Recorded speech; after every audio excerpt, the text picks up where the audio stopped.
문제당 시간 배분은 어떻게 해야 되나요? 라는 질문 많이 주십니다. 시간 배분 어떻게 해야 되나요? 한 분만 자신 있게 손 들고 혹시 말씀해 주실 수 있나요? 10점당 7분. 예, 정답입니다. 예. 10점당 7분에서 8분 정도 쓰시면 되고요. 30점 문제는 25분 정도 쓰시면 된다라고 말씀을 드리는데요.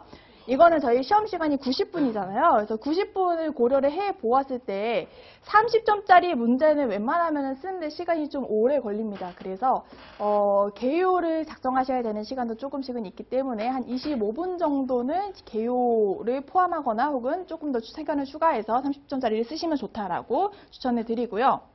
10점짜리 문제는 7, 8분 정도 이제 소요를 해가지고 쓰시면 좋은데 주의하실 게 한 가지 있어요. 제가 30점짜리 문제에는 이 문제에 대해서 내가 어떻게 답안 기술을 할지에 대해서 개요를 작성하는 것도 괜찮다라고 말씀을 드리잖아요. 근데 10점짜리 문제는 개요를 쓰시면 될까요? 안 될까요? 예, 안 됩니다. 지금 시험장에 가서 10점짜리 문제를 개요 쓰고 계시면 안 돼요. 머릿속에서 이미 다 이렇게 개요가 딱 떠올리셔서 바로 쓰셔야 되는 거고요. 30점짜리도 웬만하면 개요를 머릿속에 떠올리시는 게 좋은데 다만 분량이 좀 많다 보니까 구조라는 걸 미리 잡아두실 필요는 있겠죠. 그래서 간결하게 연습지에다가 키워드 정도로만 개요를 체크를 하시는 그런 연습을 하시면 될 것 같습니다. 정말이에요. 10점짜리 가셔가지고 개요 쓰시면 큰일 납니다. 저는 당연한 거라고 생각해서 말씀을 안 드렸는데 작년에 보니까 시험장에서 10점짜리 개요 쓰시는 분들 계시더라고요. 네, 그래서 그러면은 시간 부족에서 굉장히 이제 시간 부족 문제를 크게 겪으실 수 있기 때문에 좀 이거는 주의하셔야 될 것 같아요. 이거는 뭐 여쭤볼 필요도 없죠. 모르는 문제 나왔어요. 써야 될까요? 안 써야 될까요?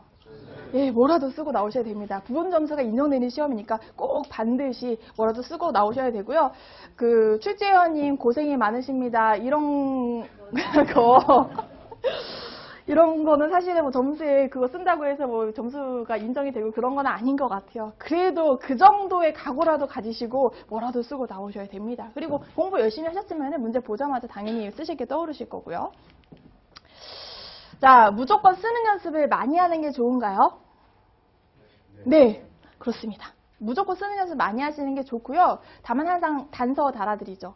내가 시간이 너무 급박하거나 공부 쓸 시간이 너무너무 급박하거나 그러니까 공부를 하실 시간이 절대적으로 부족하시거나 아니면은 관절이 약해서 쓰면은 나는 오히려 시험장에 가서 뭘 할 수가 없다라고 하시는 분들은 이게 너무 쓰는 연습을 많이 하시기보다 말로 설명하시는 연습을 하시는 것도 굉장히 도움이 돼요.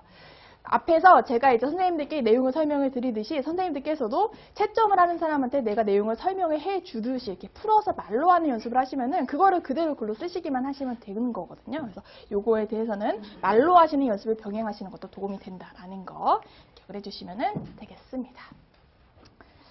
자, 근데 이게 진행을 하다 보니까 기본 이론 시간에는 되게 좀 다들 넉넉한 마음을 가지고 편안하게 들으시는 느낌이 조금 있었거든요. 내용은 훨씬 더 공부할 게 많으신데.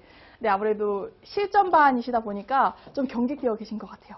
예. 좀 안타깝고 좀 약간은 짠한 마음이 듭니다. 네, 항상 제가 하셔야 됩니다. 공부하셔야 됩니다. 뭐 하시면 안 됩니다. 말씀을 드리긴 있지만 안타깝고 좀 그런 마음이 있습니다. 한번 기저귀를 좀 펴시고 예, 내용을 진행을 하겠습니다. 네. 그래도 오늘은 좀 나으신 거예요. 오늘은 정말 쉽잖아요. 앞에 자주 하는 질문 같은 거 이런 거 제 질문 드리면은 정말 하나도 인지적인 능력을 아주 이만큼만 쓰고서는 대답을 다 하실 수 있는 거잖아요. 그런데 좀 본격적인 풀이에 들어가면은 좀 머리를 많이 이제 기억을 회상하셔야 되니까 그게 더 고통스러우실걸요. 네. 자, 그다음에 그 과제를 하실 때 자주 하시는 실수 유형 같은 거를 좀 미리 정리를 해드리고 넘어갈게요.